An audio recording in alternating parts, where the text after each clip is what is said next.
Figure तो सबको समझ में आ गया ना कि कह रहे हैं बाबू यहाँ पे कि गाइनोसियम क्या है?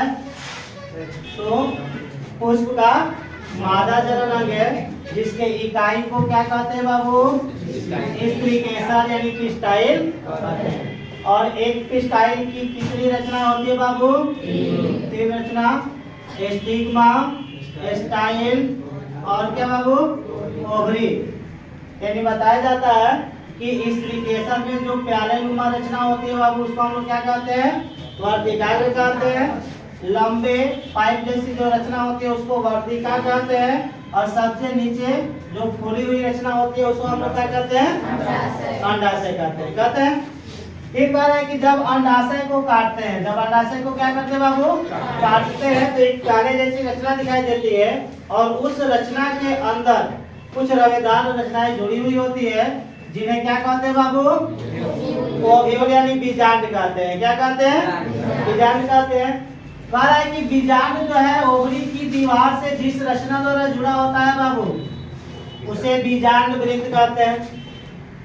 बीजांड ओवरी की दीवार से जिस रचना द्वारा जुड़ा होता है उसे बीजांड वृत्त कहते हैं यानी फॉनिकल कहते हैं। ठीक है। फिर कह रहा है कि बीजांड चारों ओर से जिन परतों द्वारा घिरा होता है बाबू उन्हें हम लोग इंटेगुमेंट यानी अध्यावरण कहते हैं। क्या कहते हैं? अध्यावरण। बीजांड चारों ओर से जिन परतों द्वारा घिरा होता है उन परतों को क्या कहते हैं बाबू? इंटेगुमेंट यानी अध्यावरण कहते हैं। कह रहा है कि फॉनिकल के पास वाला जो इंटेगुमेंट होता है आपस में जुड़ा हुआ नहीं होता है। ठीक है। फॉनिकल के पास वाले इंटेगुमेंट के आपस में नहीं जुड़ने के कारण जो खाली जगह बनता है यानी जो स्थान यहाँ पे रिक्त रह जाता है उसे हम लोग क्या कहते हैं बाबू?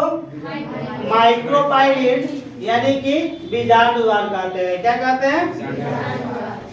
अब कह रहा है कि इस बीजांड द्वार का जो अपोजिट छोर होता है बाबू यानी जो विपरीत सिरा होता है उस विपरीत सिरे को हम लोग चलाजा एंड कहते हैं। क्या कहते हैं? Chalaza and. फिर कह रहा है बाबू कि इस इंटेगुमेंट के अंदर घिरा हुआ एक अंडाकार खाली जगह पाया जाता है जिसे न्यूसेलस कहते हैं। क्या कहते हैं?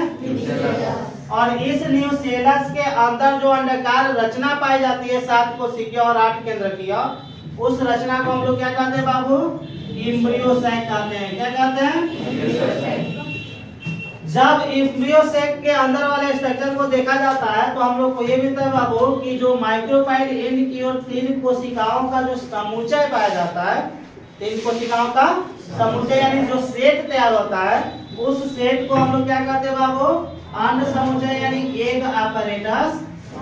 ठीक है। Egg apparatus। इस एग apparatus के मध्य की जो बड़ी कोशिका होती है बाबू उसे एग सेल कहते हैं। क्या कहते हैं? Egg cell.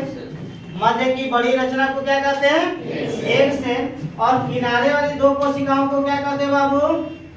Synergid cell. क्या कहते हैं? सहायक कोशिका। कैसी कोशिका? सहायक कोशिका। ठीक है। अब कह रहा है कि मध्य में यानी इस एम्ब्रियोसाइक के मध्य में जो 2 केंद्रकीय रचना पाई जाती है। कैसी रचना है? 2 केंद्रकीय। एक कोशिका है लेकिन केंद्रक की संख्या इसमें कितना है? 2। तो इसे सेकेंडरी न्यूक्लियाई कहेंगे। क्या कहेंगे बाबू? या ध्रुवीय केंद्रक। कैसा केंद्रक? ध्रुवीय केंद्रक या द्वितीयक केंद्रक। ध्रुवीय केंद्रक या द्वितीयक केंद्रक। अब कह रहा है बाबू कि इस चलाजा एंड की ओर यानी एम्ब्रियोसाइक में चलाजा एंड की ओर जो 3 कोशिकाओं का समुच्चय पाया जाता है उसे एंटीपोडल सेल कहते हैं। क्या कहते हैं बाबू? एंटीपोडल सेल यानी कि पर्तोमुखी कोशिका कहते हैं। ठीक है।